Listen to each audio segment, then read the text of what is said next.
नमस्कार, मैं राहुल कुमार। आप देख रहे हैं लाइव बिहार न्यूज नेटवर्क। अभी हम हैं परसा पंचायत में, जो कि फुलवाड़ी प्रखंड में पड़ता है। यहाँ के मुखिया हैं सुजीत कुमार जी, जो कि लगातार 2016 से मुखिया का पदभार संभाले हुए हैं।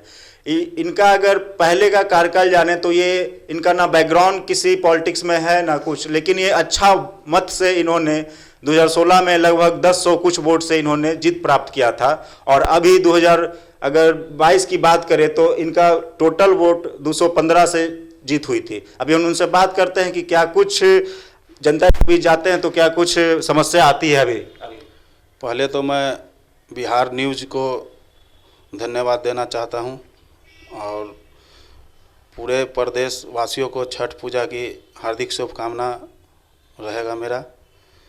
जनता के बीच अभी सबसे बड़ा समस्या मेरे यहाँ है पैन उराही का।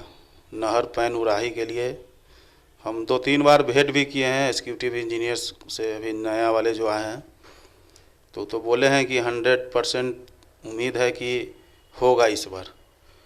और जनता का समस्या है, बहुत लोग हैं अभी नहर चाट पर बसे हुए हैं भूमिहीन। तो जो सरकार का एजेंडा है 60,000 रुपया देने के लिए, तो 60,000 रुपया में ज़मीन खरीदने के लिए, तो मेरे यहाँ तो 60,000 में तो होने वाला है नहीं ज़मीन। तो जिसके कारण लगभग मेरे यहाँ कम से कम तो 50 घर अभी भी नहर चाट पर बसे हुए हैं। कुछ लोग अभी अतिक्रमण का शिकार भी हुए हैं। जो पटना मोहली एलिवेटेड रोड में उनका भी झोपड़ी वाला मकान था जो टूट गया है। अब सरकार से हमारा यही डिमांड है कि 60,000 रुपया न दे करके इन लोग को मॉडलाइज जो फुलवाड़ी में जो भवन निर्माण हुआ है, फुलवाड़ी में है, फिर उधर आपका हाउसिंग कॉलोनी साइड में है, एक जगह इन लोग को सामुदायिक बना करके आवंटन कर दिया जाए, वो सबसे बढ़िया रहेगा। देखिए, आप लगातार 2016 से मुखिया रहे हैं।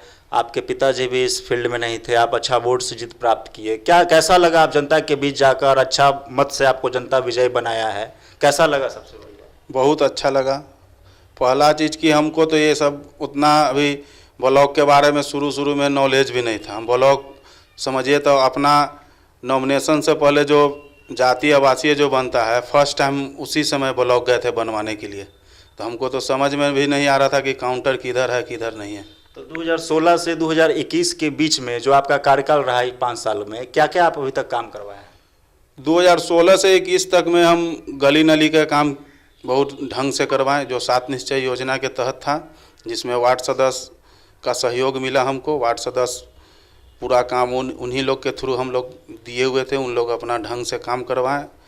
और नल जल यहाँ योजना, नल जल तो पीएचडी के द्वारा था, जो पीएचडी के द्वारा सरकार अपना सरकार के द्वारा टेंडर के थ्रू यहाँ हुआ। तो यहाँ पर ठेकेदार हैं रजनीश कुमार बैट्स, जिनके द्वारा अच्छा ढंग से काम किया गया है। और PMY प्रधानमंत्री आवास योजना 2016 से 2021 तक लमसम 70 से 80 परिवार को मिला। और 2022 में 22 ही लोग का चयन हो पाया था, जो जीरो टैग के थ्रू हुआ था, जिसमें लमसम 12 या 13 व्यक्ति का भुगतान हो चुका है। अब शेष बचे हुए हैं, तो उन ब्लॉक से पता किए तो बोले कि छठ बाद उन लोग का पेमेंट जाएगा। शिक्षा पे आपका क्या काम रहा? शिक्षा पर मेरा काम अभी भी चल ही रहा है। अभी यहाँ पर परसा हाई स्कूल को मॉडलाइज करने में लगे हुए हैं। यहाँ पर तो स्कूल का ज़मीन है, दिखाता है 3 एकड़ 71 डिसमिल। अब स्कूल के प्रिंसिपल से ज़मीन का कागज़ मांगा जाता है तो देने से इनकार करता है। हम लोग तो विभाग को भी बताएं, विभाग के थ्रू 2 करोड़ से ऊपर का फंड भी आया हुआ है, लेकिन स्कूल का प्रिंसिपल ज़मीन का पेपर नहीं देने के वजह से वो भी योजना भी पेंडिंग में। कौन सा विद्यालय? राम गोविंद सिंह उच्च विद्यालय। हम तो आप मीडिया बंधुओं से रिक्वेस्ट करेंगे कि प्रिंसिपल साहब से अगर कागज़ उपलब्ध हो करवा दे तो बहुत धन्यवाद रहेगा। हम लोग आखिर प्रिंसिपल साहब को कागज़ देने में समस्या क्या आ रही है? हम लोग बात किए थे, एक समय मीटिंग भी हुआ था, तो वो तो बोले कि पेपर है नहीं, लेकिन उनके आवाज़ से हमको लगता है कि पेपर है उनके पास। वो सीधे बोल रहे हैं कि अगर मुखिया जी पेपर निकल जाता है और वो ज़मीन पर कोई का मकान अगर बना हुआ रहेगा तो क्या होगा। तो हम तो बोले हैं कि अगर मकान बने या अपार्टमेंट बने वो तो अपना विभाग समझेगा, आप लेकिन पेपर तो दीजिए। विभाग में भी बहुत बार खोजवाएं हम लोग, लेकिन वहाँ पर भी उपलब्ध नहीं हो पा रहा है।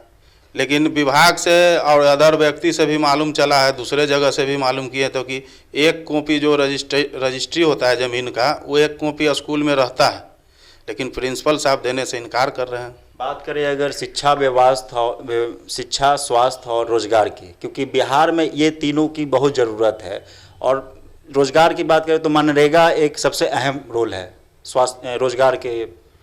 तो इसमें आप मनरेगा में क्या क्या काम अभी तक करवाए हैं? देखिए, मनरेगा से यहाँ करने में बहुत सारी समस्या है। अब हम लोग का पंचायत है शहरी स्तर पर, अब यहाँ पर है पैन उराही, तो पैन उराही तो है मनरेगा से, लेकिन मनरेगा लाइक यहाँ पैन है ही नहीं है।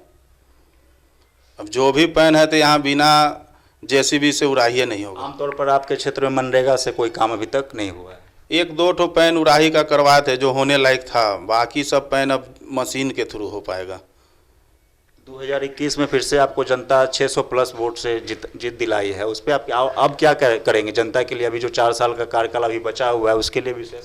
देखिए, जो 4 साल का कार्यकाल बचा है उसमें सबसे पहले मेरा प्राथमिकता है पंचायत सरकार भवन बनवाने का, जो अभी तक ज़मीन का आवंटन नहीं मिल पा रहा है। लेकिन यहाँ पर स्वास्थ्य विभाग के नाम से लमसम 2.5 बीघा ज़मीन है, जिस पर हॉस्पिटल भी कुछ भाग में बना हुआ है।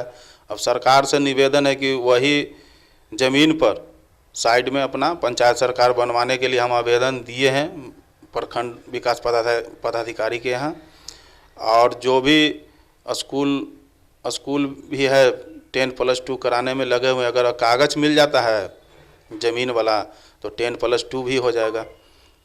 और छोटा मोटा जो भी बचा हुआ कार्य है नली गली का, तो भी धीरे धीरे पूर्ण हो जाएगा। स्वास्थ्य के लिए क्या कुछ काम करवाए हैं? स्वास्थ्य के लिए यहाँ हम काम करवाएं। सबसे पहले यहाँ हॉस्पिटल बंद था बहुत दिन से, जो यहाँ से डॉक्टर या 4th ग्रेड में जो बोलते हैं स्वीपर वीपर जो भी थे, तो सबका रिटायरमेंट हो गया, कोई अपना चला गया।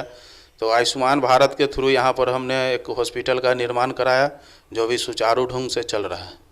तो ये थे सुजीत कुमार जी, जो कि परसा बाजार पंचायत के मुखिया हैं, जो कि फुलवाड़ी प्रखंड में आता है। इनका साफ तौर पर कहना है कि लगातार हम 2016 से 2021 चल रहा है, लगभग दूसरा टर्म का 12 से 14 महीना बीत चुका है और अच्छे से काम चल रहा है। और आगे का जो कार्यकाल 4 साल का बचा है वो भी जनता के सेवा में अर्पण रहेगा। सहयोगी नीरज के साथ मैं Rahul Kumar, live Bihar news network.